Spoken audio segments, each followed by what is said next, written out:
Hi, I'm Barbara Keeling, and I'm going to show you a little something about punch embroidery. Now, punch embroidery is a wonderful process that's been around forever. Here's a punch needle, runs on batteries, so it's portable, but it also has a plug or inner part.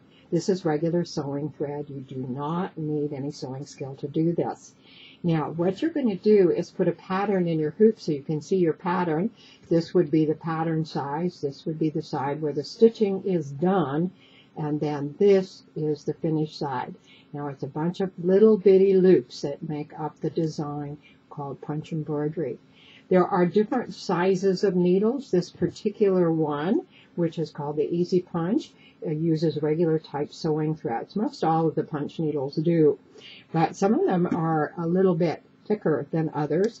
Now, this is a hand punch called the Plush Punch, and it does wonderful work as well.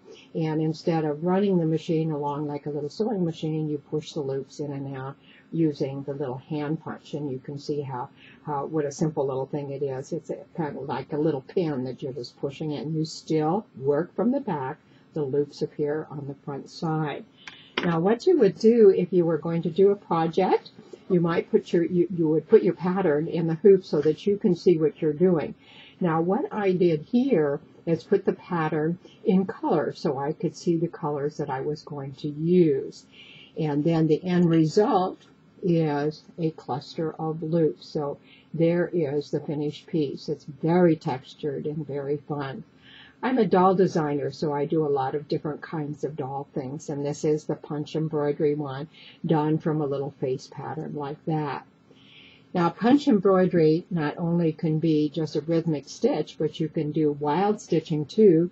This is called freeform, meaning it's a little here and a little there. There's some beading here to give a unique look as well. So it's just not like a bunch of little sewing stitches. And I've done some little silly stuff here on the bottom and a little beading stuff on the top too. So this is a pin cushion. Very cool looking. Now, you can do some unique things here. Now, again, I mentioned I do dolls. This little doll here, her sweater is made out of the punch needle. And then we have a little wire brush that once you get all those little loops there, you just brush it and turn it into the fuzzy wuzzies.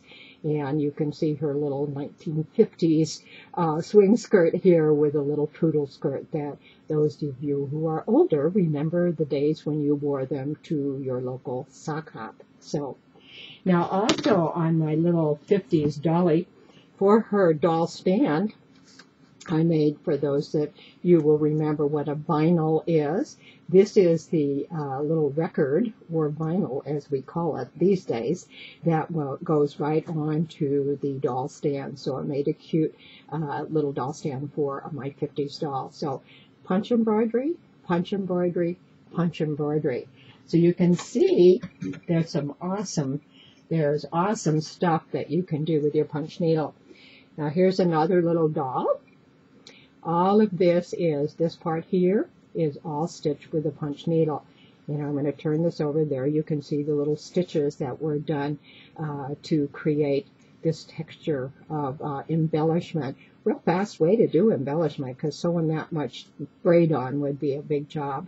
Actually, all the little trim around here is also done with the punch needle. So you can see there's some real fun things to do.